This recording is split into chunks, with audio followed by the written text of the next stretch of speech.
I'll kick it off. So, great day in San Francisco. Good evening for Istanbul attendees. We are together with Umran Beba today. So, this is the Silicon Valley Network for TUSIAD. Maybe an intro as to what we stand for, and then I'll do the introduction for our gracious, guest here. TUSIAD Silicon Valley Network intends to bring the business community out in Silicon Valley and San Francisco Bay Area, particularly the Turkish business community. And then also we hope to establish and, basically solidify business links between the business community in Istanbul that is, gathered around the TUSIAD network, as well as the folks out in Silicon Valley. So tonight I happen to be in Istanbul, and Umran Hanım is in Connecticut, right? Perfect. Okay, great. So Umran Beba, I don't think I need to introduce her, but I'll do a minute and then we'll pass the word to her. Incredibly proud and so happy to have her tonight with us. She's absolutely one of the most leading global business executives from Turkey around the world. And for so many years, she served time in PepsiCo. And her last job was the Chief Engagement and Diversity Officer, which is a very, very important global role. And then currently she's a partner at August Leadership very recently. So given the times, particularly in the United States, and this whole focus about engagement and diversity, we thought, who else other than Umran Hanım to talk about and shed a light for us, men and women, about the issues surrounding that. So one little reminder for everybody is there's a chat channel open. You're all welcome to put questions in there that we'll try to take in the second half of our discussion. So with that, Umran Hanım, welcome, first of all. Thank you. Great to have you. I'm going to kick things off with my first question. You're born and raised in Turkey. And then you have a fabulous journey, ending up being the Chief Diversity Engagement Officer for PepsiCo. My question is it a coincidence? Tell us how your journey shaped where you are today. Okay, thank you. It's a pleasure to be here. And I should say, I am in a good part of the day, 3 in the afternoon, I guess. And the Turkish team, unfortunately, you are in the late zone. Thank you for joining us today. So yeah, I spent many, many years in Turkey, from my initial, raising and schools and everything. And I was a late departure, let's say, to the expat life, which I will explain later. But I'm an engineer, basically, industrial engineer with MBA. Started my career in marketing, moved to HR, and then general management, president roles, and back to HR, CHRO role. And then at the end, I, basically did the Chief Global Diversity and Engagement Officer. And today I'm the partner in an executive search and HR/diversity, equity, inclusion consulting business. So was it planned or was it a coincidence? I think what I would say, talent, people, it has been in the center of everything from the beginning till the end. I think that's very important. Even in marketing, when I was in marketing, I didn't have big teams to manage, but I was really keen to share our experiences as an organization with internal, external stakeholders. And then in HR, of course, in the early stages, moving into HR, that was a totally different world for me. And I started learning, to work with different levels in the organization, functions in the organization. So marketing relatively was a narrower area. And then moving into HR, you start working with frontline and also unions, senior leadership, succession planning. So it is a huge range, and all functions, all people. And you start learning actually to listen, understand, and always listen to both sides of the story. I think that's very important. And then, of course, it was a great preparation for becoming a general manager. And in our industry, consumer goods, you have to just step in the sales function for a while, and commercial, that's what I did. And then, becoming the general manager for Turkey in 2001, which was a year, as you can imagine, 40% devaluation in a day. I always remember because I was announced to be the general manager in January. February was the famous devaluation. Then I was announced to be also, I think, taking over March, the full responsibility. Then I had a baby in May. So I remember 2001 Oh, oh my perfectly. goodness. Yeah, I was really at home working, from a distance, but also I had great support systems at that point in time. So moving into general management and then multi-country, managing East Mediterranean, Middle East countries, Southeast Europe. But there came a point in 2010 or end of 9, and they said, you have to get out and just work in a different culture. And here is the place that we have selected for you, basically Hong Kong, and which was not on my cards or our family's cards. We always thought maybe US, maybe Switzerland, UK, etc. But never really planned to go to Asia, which was a big initial shock, but then the job was excellent. We decided to go. I enjoyed the job very much, 25 countries from Japan to Australia to Pakistan and Southeast Asia included. Great life experience. And then, I will link it to the diversity at that point, how it goes there. And then coming back to HR, CHRO, living in Dubai and now in the US. So net, I think my focus on diversity really started as gender, because I was the only woman in the room as a general manager most of the time, or president. So I said, in Middle East specifically, we need to do something about it. So it started with the gender focus, but then moving into Asia and looking after Asia Pacific markets, and then Middle East, North Africa, the whole area, I started seeing the importance of multicultural existence and collaboration and inclusive leadership. How do you understand and respect different cultures more and more?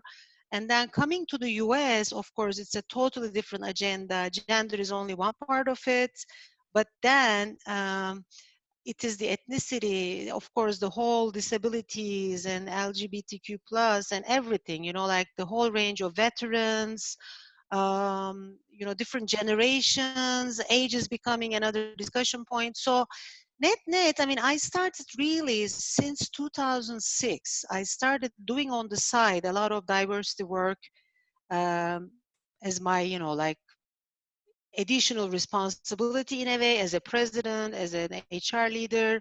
And then at the end, they decided that I should be doing the job itself rather than, supporting on the side. So I ended up being the global head for that function for the last, couple of years before I retired.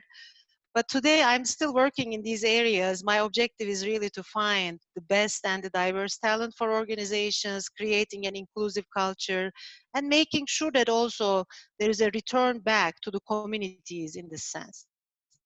What a fascinating journey. It's amazing. Thank You've done you. exactly around the world, right? The Uh, places you lived, the places you worked.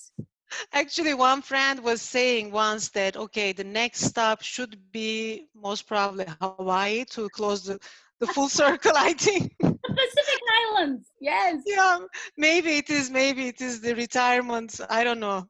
We'll Right. see. Fabulous. Thank you for sharing that. Um, Throughout your career, of course, you've been exposed to working with a variety of different people. You've seen the challenges as well as some achievements. Um, Unfortunately, so we were together earlier this week on a panel about women in business, where World Economic Forum said the needle did not move at all in the past 15 years. But I know that there is many places where people have achieved successes.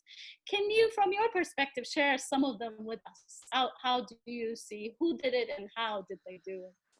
Yeah, there is a lot of focus definitely on diversity inclusion for the last at least maybe, 10, 20 years. But an organization like PepsiCo, it has a history since maybe like 1950s, 1960s. So there are organizations deeper and longer in the journey, and there are organizations who are just starting because of what happened in June of this year.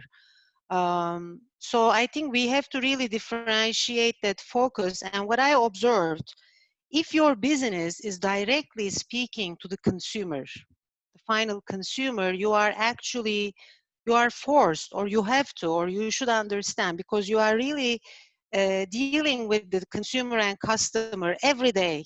You are selling millions and millions of packages and even billions of packages of products every day. Or if you are in a retail business, again, you are facing the consumer customer every day, or a restaurant chain. So in these situations, I think it's part of your reality. You have to represent and understand those consumers, customers, and make sure whatever you do in terms of innovation, design, reflect that reality. So it becomes like a very natural part of representing them in your organization, include them in your decision making. So when you look at some of the lists, and I prefer to look at, for example, Diversity Inc., which is one of the good actually survey companies, and also a group that announces these facts every year. When I check that list, I see a lot of consumer good companies, hotels, retail groups, and also healthcare. I don't see a lot of tech companies in that list, and we will come to that, I think, later. So that was kind of my conclusion. I mean, for me, it's very natural because I come from a CPG background, from, Colgate, Palmolive, and PepsiCo. My life has been, in the stores with the consumer. So for me, it's like very natural. But if I look at the lists, from Marriott Hotels to Hilton Hotels to Johnson and Johnson and Estee Lauder and L'Oreal and, PepsiCo and Unilever, you see a lot of common, I think, as I said, this consumer in the center, and you have to do something about it in terms of representation. Right.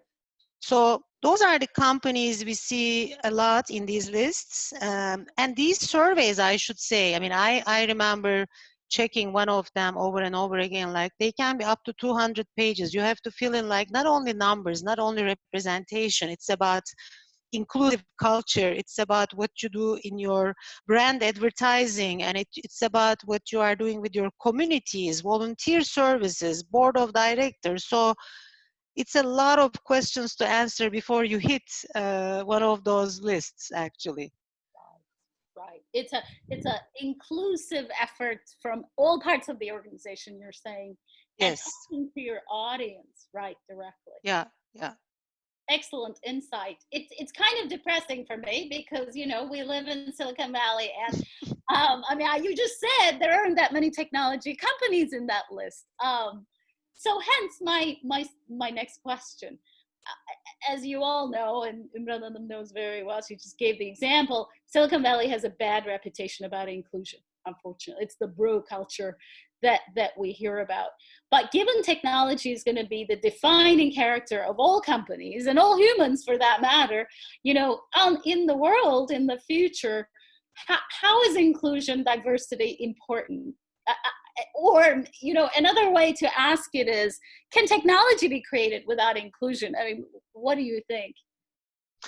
I mean, first of all, why don't we have enough people, I think, in this sector representing the reality of the population? So when we do such analysis, we look at the general population, we look at the consumer or customer reality, but also the talent pool. So, but we hear most of the time, but we don't have enough diverse people, or we don't have enough diverse talent. And most of the time, I think that's not true in most cases, because I was talking this morning with another professor who is actually looking at future of work and technology, and that's exactly what he said again. We have enough women and minorities in STEM fields, but after we attract, first of all, can we attract them into these companies?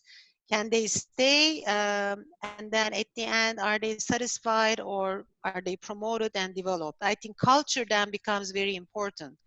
So let's assume that we have enough talent, but why can't we get them And then why can't we, develop and promote and retain these people? I think culture then becomes very important. And if they believe they will succeed in that environment, of course they will stay and wait for the right moment to take more responsibility. But most of the time, I think this inclusive culture concept is not observed even in the interviews, because the people that you are talking to, first of all, may not represent a diverse set of leaders. So in the senior roles, imagine you have more of the same, the homogeneous representation. Then you go and start speaking to them, and that's question number one: is it the right place for me? If you pass that level and join the organization, then you will hear a lot of maybe comments or stereotypes or whatever in the organization. Then it's question number two. And then in a promotion, you are not the one selected, question number three, and then you decide to do your own business. I mean, just an example, right? So Right. the inclusive culture and training, etc., therefore becomes very critical.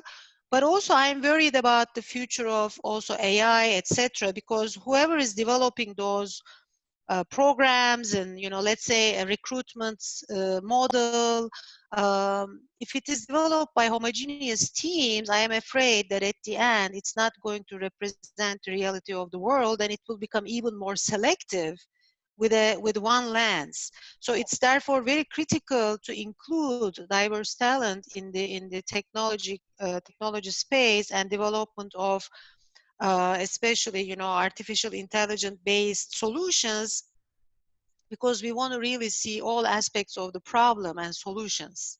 Right. So those are my worries actually for future, and we should really talk about STEM and the diverse talent and STEM, and how we can make sure they are cultivated to join these companies. Right. Right. I mean, it's a major problem. I read recently in EU, out of 1,000 university students, only 6 females go join the digital companies.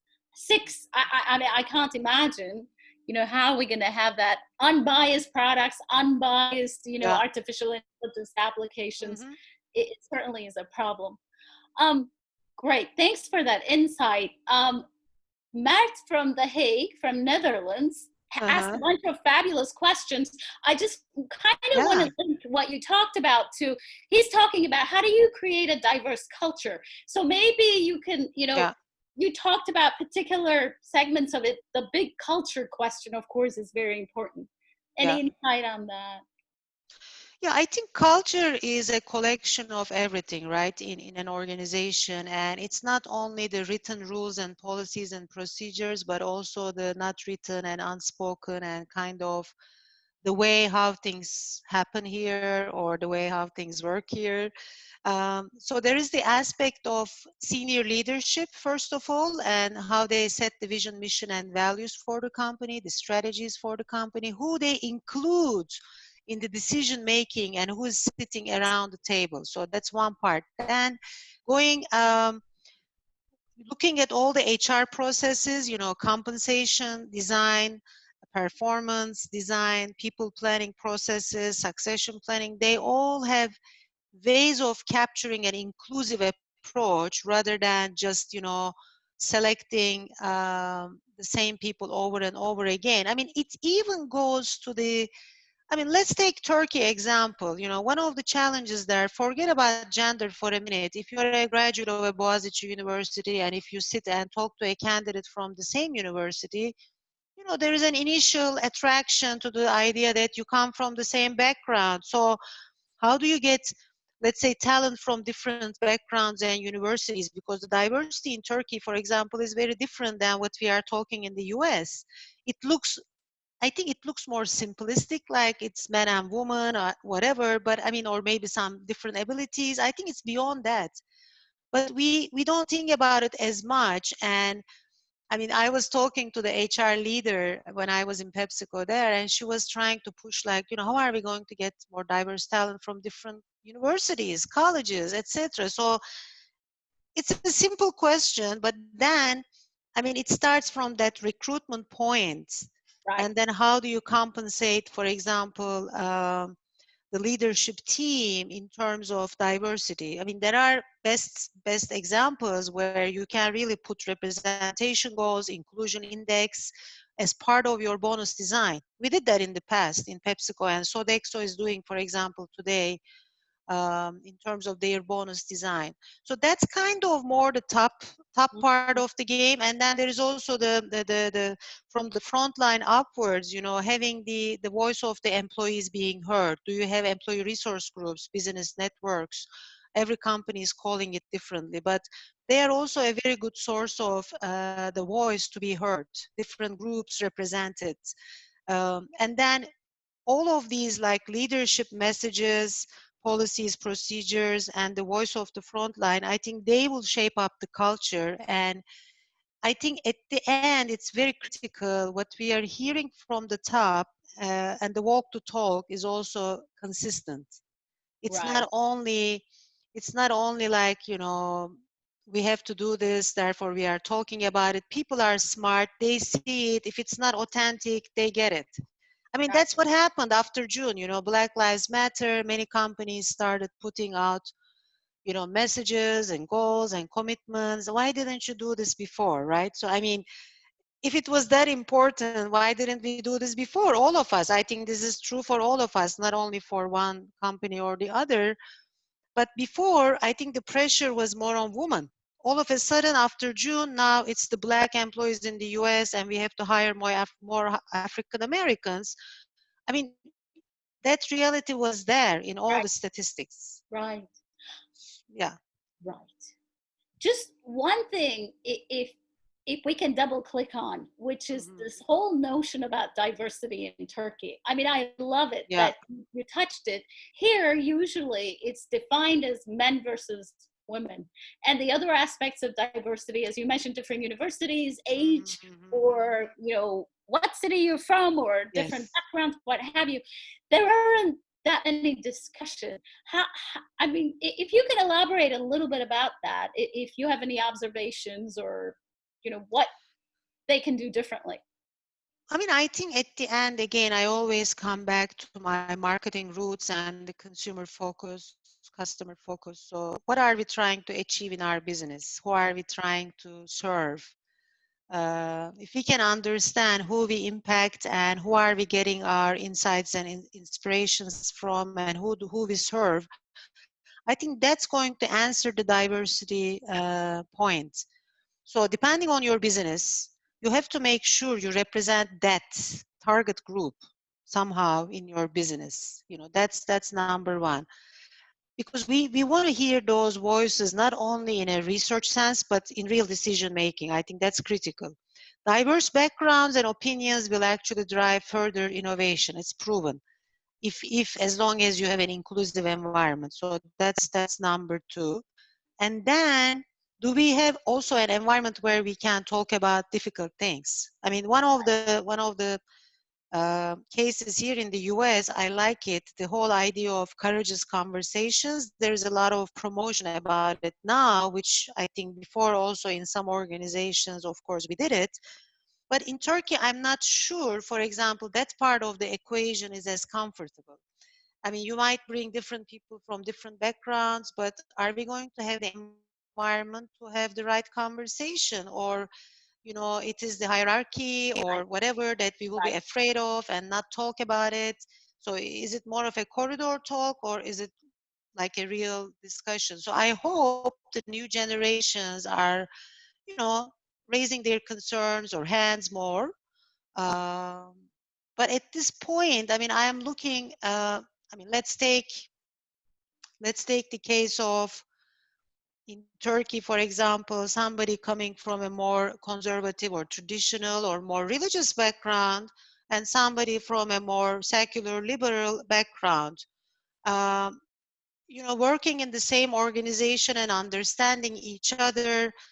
I mean, it's an uncomfortable situation sometimes. Yeah. Uncomfortable situation, and do we really address it head on, or do we really see these things as like different groups or cliques, or you know, like they and us? I mean, unfortunately, we have some of those not very much spoken areas also, today. And religion is one of the most difficult, actually, diversity areas. Even in the US, we don't talk a lot about religion in the organizations. I didn't even hear about it be called upon as part of the agenda for diversity. That's very interesting. I Yeah. mean, when we get together as diversity leaders, that was something we talked about. I was part of, actually, I was called into meetings in the US for Muslim leaders, for example, community.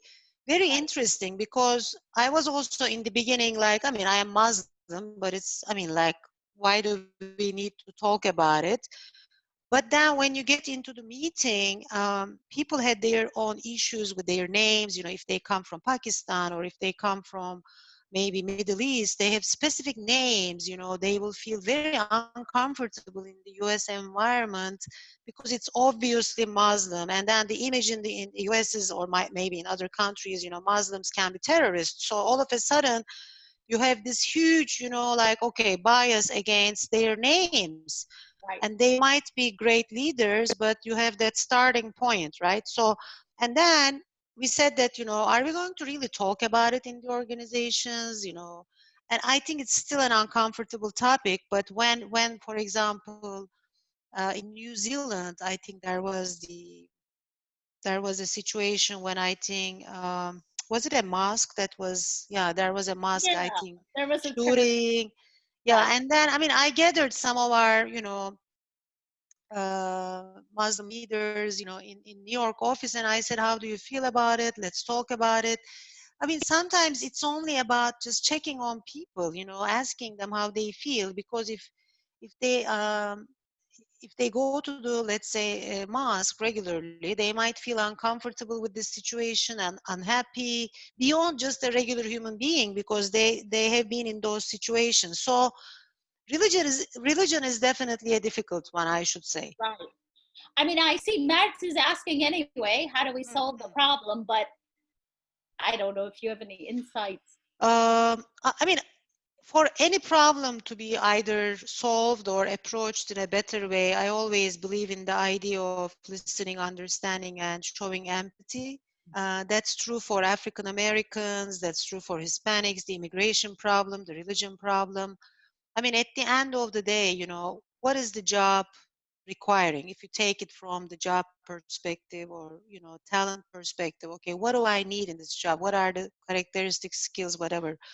And then if the other person has that you are talking to has those skills, I mean, it doesn't matter where they come from. And so it's a matter of really looking from the perspective of the best talent, first of all, seeing the skills in that individual without bias. And we all have biases. And how do you really put your bias on the side as much as you can to see those skills in an objective way? I think that's number one.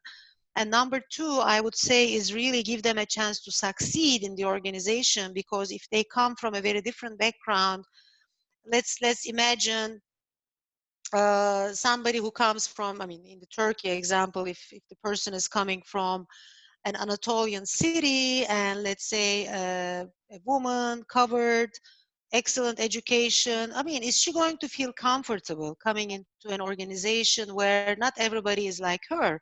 So that's the whole point about, you know, can we create an inclusive environment? And education becomes critical.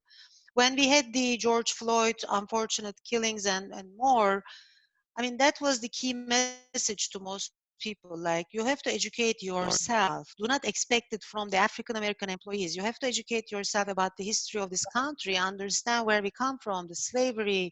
You know, the feelings are so deep. So if you don't understand that, you don't understand what's happening today and why these people feel like that. So I would say, I mean, it's curiosity from every individual's perspective, it's education. And then for the inclusive culture, of course, the senior leadership holds a lot of responsibility creating such an environment. Yeah. And in today's world, another need is the authenticity. You know, we want to hear the authentic voices of the leaders. We don't want really just check the box kind of exercises. Right. Okay. Well, yeah. Thanks. I mean, the let me jump on that. I think that the George Floyd and all the protests Hmm. that happened and still happening just as of yesterday. Yes, I'm yes. reading the newspapers. It's pretty sad. And before that, it was, as you mentioned, the women thing, the Me Too movement. So they come in waves, which is very encouraging, for me at least. But protesting is good, but then how do we turn it into real action? What do we as individuals do to better it? I mean, at the end of the day, I think data is critical, and having scorecards or dashboards or key metrics. It's not only about representation numbers, but whatever is, what you care for in your business. So it can be the representation. It can be support at the earlier stages. Let's take STEM talent, for example, and you want to mentor, let's say, 500 women in STEM because you need them in the future in your organization. Inclusion index, how the culture is shaping up, what is the organizational health, supplier diversity, and also what kind of community investments you will do in terms of either education or nutrition or environment or whatever. But link it all to the topics of diversity that matters the most for your organization, and have a visible, cascaded scorecard based on the available data. And if the data is not available, you have to make it available after a point. I mean, that's the thing. So in the US, I think we have more data than other countries, which is good. But in Europe now also, they are looking at how do we get ethnicity on the table also as part of the data available, or different abilities, LGBTQ plus populations, based on voluntary declarations. Of course, most of them are self-declared cases, but if we know it, then we can act on it. If we don't know it, we cannot act as well. So data is critical, scorecards are critical, and putting the focus and cascading down. Yeah. Wow. I mean, honestly, I've been in organizations where we had an abundance of data. We tracked every single thing. None of them moved at all. Year after year, the number was the same and the same and the same. And it's like, then when you have a discussion and go, hey guys, we really do have a problem here, they go, oh, it's so deep in culture that I don't know if anything we do will change and what have you. So yeah, it's important to get out of that, I think, vicious cycle. I have seen it as a leader myself, not in the diversity inclusion role, but as a business leader, general manager, president. So when I went to the meetings, business reviews, I will always ask, okay, what is the percentage of women in your leadership team? What is the percentage of women in your front line if you're in a factory? Fantastic. You're role modeling. That's the most important thing. You have to ask those questions. And then, for example, let's say supply chain. You wouldn't have enough in our sector, consumer goods. There are some areas like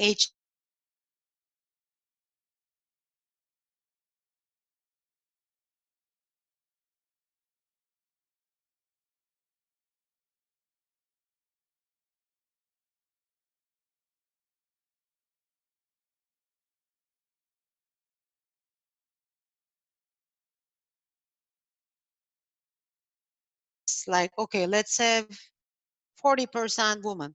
No, we need to have 50% women, ideally, as management team. Then I am missing something, right? So I think those are the areas where the leader has to ask the questions, get the answers, and act on it. Otherwise, yes, it will sit on a piece of paper, and as you say, you will check the box and say we didn't improve or whatever. We improved like 0.1, percentage points. Or just throw your hands in the air and say it's too difficult.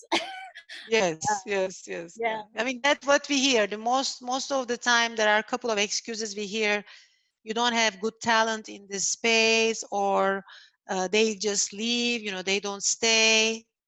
And the other one, I think, is especially sometimes with the work-life balance challenges, they prefer to go and take care of their family. Right. Actually, the real reason is never, take care of the family at that point, but they are forced into saying that most of the time, unfortunately, because nobody understands them. And look at what's happening here. We can do most of the things over work from home Right. situations, but in the past some companies were saying work from home. We don't know really if they are working when they're home. I mean, now mindset changed and had to change. And everybody says they work 2 times harder now that Yeah. they're home. Yeah, I mean, we have more issues actually with the work-life balance now, given the kids are at home, especially younger kids. I mean, some of the research was showing recently that the women in the age group of 30 to 39, they are the most effective and feeling kind of more stressed during this period, especially if they had young kids to Right, take care of. right. I mean, I can't not ask you about the new normal now that we have the pandemic. What kind of an impact it will have on women or diverse folks? Let me ask Yeah. you. I mean, I see, especially from the search, executive search and talent movements perspective, it's an interesting time. On the one hand, there are, of course, mass layoffs and some sectors are not doing well. So there are, unfortunate situations happening, but also there is movement in some talent, especially diverse talent, especially African American, Hispanic talent, because after all the June events, I think companies made commitments. So there is some action happening there. But if it is the same pool over and over again, moving around, that's not success. Right. So success is really to develop the pipeline and making sure internally also sometimes we don't see the talent uh, as good as the one coming from outside, the internal external challenge. So that's one aspect. So there is some definitely focus on the specifically on the African American and then Hispanic talent in the US. So that's what I see from a woman's and in general work-life balance. I think the young families, they are going through some tough times. So it's a matter of balancing, I think, between the man and the woman, the responsibilities. It will be very critical. And depending on the culture, some cultures, unfortunately, the weight is more on the woman. But in other cultures, there's more sharing. So from the company's side, the policies of, for example, parental leave, etc., why do we push on also the fathers getting longer leaves? I think it's very important to have that shared responsibility. And one good thing I should say, Silicon Valley is doing well. Their policies are very, very generous in terms of uh, maternity leave, parental leave. But on the other hand, people of course are a little sarcastic from a distance, and they say, but you don't have a life, of course, whatever. I He mean, doesn't that's have it. a life. That's a Yeah. given. So especially the funniest, maybe, I mean, I don't want to say funny, but for example, the most advanced benefit will be like for women freezing your eggs so that you can have maybe kids in the future. I mean, there is a lot of sarcasm around those things because it's like, okay, that means I cannot have a baby now and manage my work, but I can postpone it and do it Until later. 40. That's Yeah. it. Yeah. So I mean, on the one hand, there is effort, but is it really the effort for like sincere? I mean, change the environment. How can we change the environment? Because policies sometimes they don't look sincere from that lens. Yeah. I love that example. My God, living there, you think it's great, but hey, I love your perspective. Folks, we're at 10:40 p.m. and 12:40 p.m. in San Francisco. Um, Matt asked a bunch of great questions. I will encourage the rest of you to start, typing in a couple of minutes. We will take, open it all for Q&A. With that, let me continue. A great question. We talked about leadership. You personally have been a leader in leading diversity and supporting young people. And lately you have formed the Beba Foundation together with your family. And I know you have a partnership with Columbia University, which is very exciting. So, I mean, we out in Silicon Valley, as well as in Istanbul, would love to hear about that program and see, understand it and see if there's any way that any of us on this call can collaborate, support. Yeah. Yeah, I believe actually in the power of innovation and entrepreneurship, of course, today, but also in the future of work. Because, I mean, yes, there will be always companies to join, etc. But if we can really create the wish to enter into the entrepreneurial work early um, in life, for women, for example, for young people, specifically, those are our focus areas.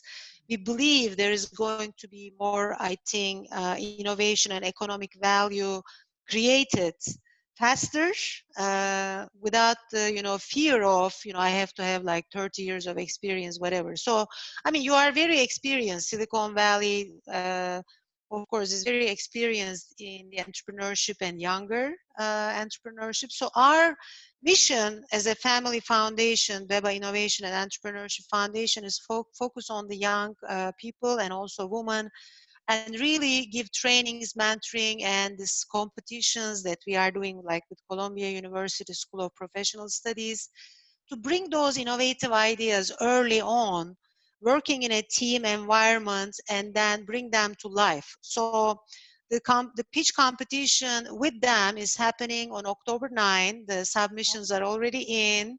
They are being assessed, and we are hoping to see the 10 10 leading submissions to be pitched on October 9 to the jury, and we will announce the top 3 plus also the audience pick.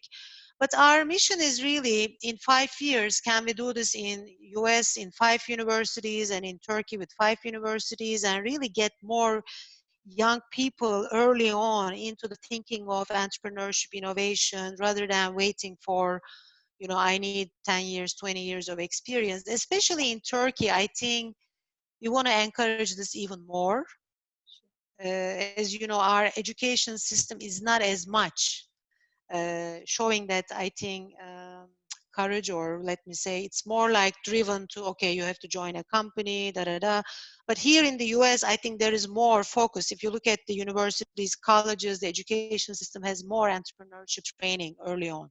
Absolutely. Absolutely. Wow. Congratulations. It's very exciting. Thank you. Absolutely. I'm sure, our members of the Valley Network would love to hear and understand it more and see if there's any area we can collaborate on. So Excellent. I think we see another set of questions from Naz. Absolutely. Before Naz, there was another question from Gürkan on the Q&A box. Okay. I caught that one, and then we'll move on to Naz. He's asking about handling age discrimination issues, and whether during the recruiting process, if there's any particular practices out of US and observations you could share with us.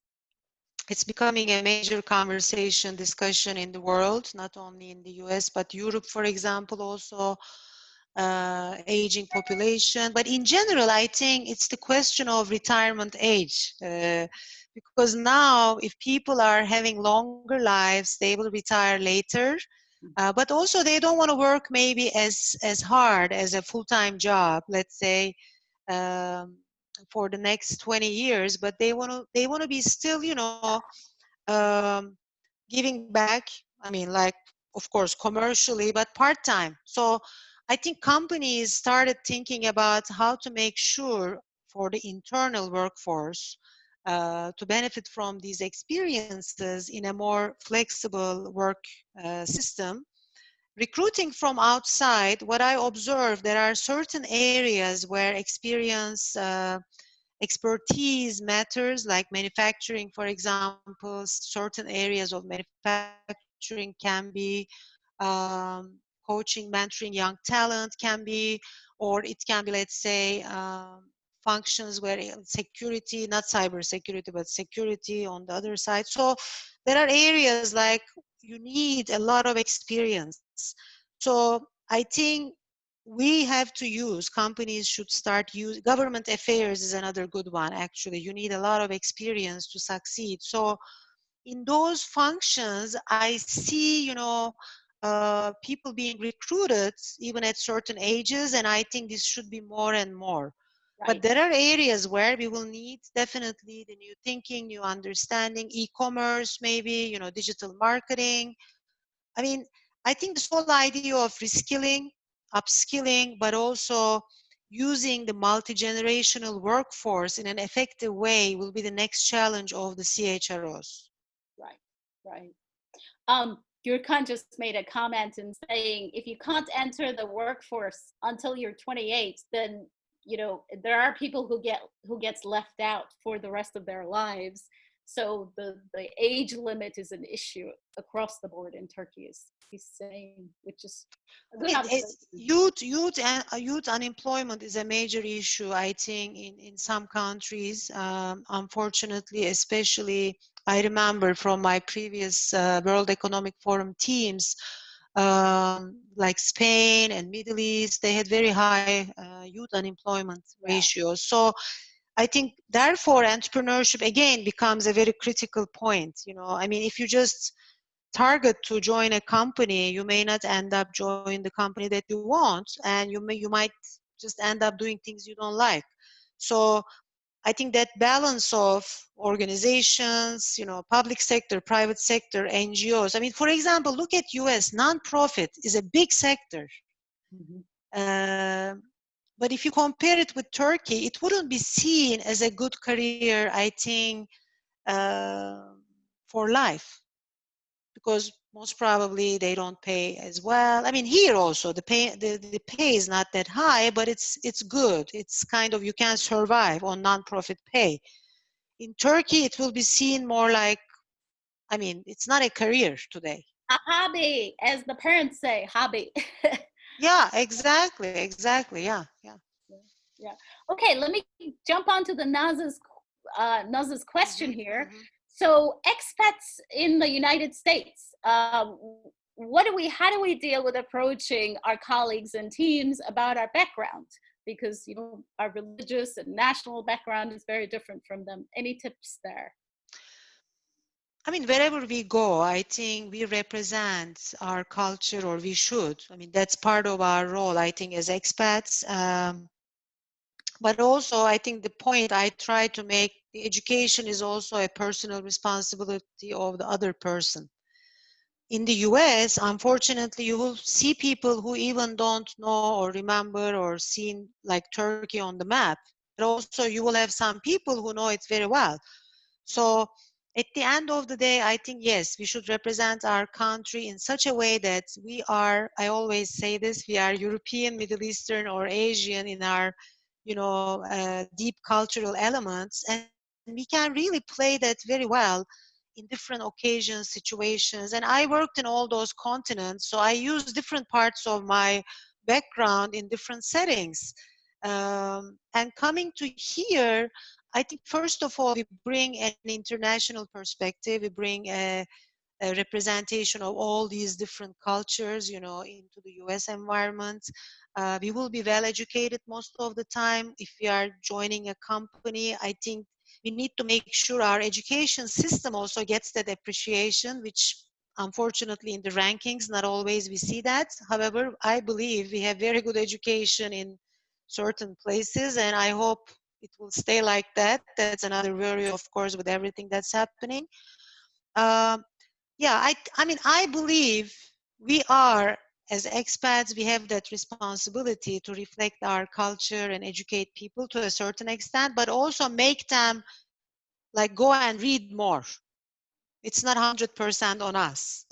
Right. Oh my goodness, that's difficult for Americans. They don't like to learn about the rest of the. Well, okay, I'm being Oh, generalizing. Apologies for that, but some of them. yeah, I mean, it's so big. United States is so big. Some people do not even have passports. They don't need passports. They just travel around the Right. country. I mean, that's different than who we are. I mean, yes, of course, we have people also without passports in Turkey, but Right. after a certain education, you start having that curiosity, to see the Yes. world. Yeah. Yes. Yes. Okay. Well, as we wait for more questions, maybe there's another question coming in. I before I jump into Burhan's question, now that we have you, an enormously successful Turkish woman, maybe you might want to give some recommendations. I know there's a bunch of young people among our participants, how to get ahead in life and be really successful. A couple of tips for them. I mean, in terms of organizational life, corporate life, let's say, first of all, I mean, it's all about, I see let's say, five areas to focus on, but it starts with ourselves, right? Our confidence, our education, our continuous learning, because it doesn't stop. I mean, we have to continuously learn. It's not about getting another master's degree, but there are so many things we can go deep and understand, and in today's world get better at. So that's one part. Second part, I think the organization we live in, I mean, let's say where we are, it's a very important success factor, especially for diverse talent, if they have the right policies or not. So instead of waiting to see if they have or not, let's take, I think, an active role to change the culture. Because I believe this is not anymore something, oh, the organization is responsible, my manager, my HR. No, I mean, let's take part in changing the world. It's like the politics, you always criticize. Let's take part. So I don't expect everybody to be a politician, and unfortunately, it's not always easy, but you can at least take part in your organization, in your community, something bigger than you and your house. Change something, change the policy, make it better. That will be the second part. Have an open mind for different, career choices. It might be changing your country or changing your function. I mean, when I look at my background, I worked in 3-4 different functions, 3-4 different countries, continents. So let's not be afraid of those changes. And sometimes, with our maybe a couple of mentors, or what do you call, like the ecosystem, a support system, uh, let's go and be courageous about those changes. And support system, especially for diverse talent, for women, is critical, because at the end of the day, you have to succeed with all the responsibilities you have. So I always say choosing the right partner is critical, and then having the family support is critical, but also making sure you have the childcare arrangements. That's very important. And be a global citizen. I think today I don't see a lot of borders anymore. Let's be a global citizen. An opportunity will pop up somewhere in the world, and we should be ready for that. Very wise and inspirational words. Thank you for that. Thank you. And Turkey is hitting 11 soon, so maybe we should wrap up. Yeah, we have one more question. We won't let you go before we answer. Well, I'm fine. It's only like still 4 here. Right, we got 7 more minutes. So, Burhan's question is: how long down the road should a startup think about creating policies around gender diversity? Are there any downsides to making rigid policies to enforce it? I mean, at the end, I see this as like it's values, it's lifestyle, it's human rights, whatever you call it. I mean, it should be from day one, ideally, but I understand after you reach, 10, 15 employees, you will start asking those questions, getting those questions, and you will start having some basic policies. And if you have 15 employees and they are all men coming from a certain background, for example, or they are all women coming from a certain background, you will need some diversity in thinking. I mean, that's the starting point, right? So you want to make sure your innovation pipeline is driven by the diversity. So I would say I wouldn't wait for a number. That will be part of my, establishing my team. I mean, currently, for example, I am working with a very young person from Turkey who came to the US on an OPT visa, and I learned a lot of things. I mean, she's like maybe half of my age or even younger. But that's very important. I mean, it doesn't mean always it's the man and woman, but also the age and generational differences. So am I getting something different from this person? Something improving my thinking and innovation, and is it good for my business? I wouldn't wait for a number, just make it part of every decision. Fantastic. I love it. I second what you said. One of the tactics I constantly used when I was running the region out here in Middle East and Africa is to pull in young people. You know, we used to sit around the room as managers of the same age, although different backgrounds, different nationalities, you know, we would speak the same language. So I'd always pull a 20-year-old, an intern, you know, recent college graduate to shake us up a little bit and, you know, Yeah. challenge us. So that's great wisdom. We got one more.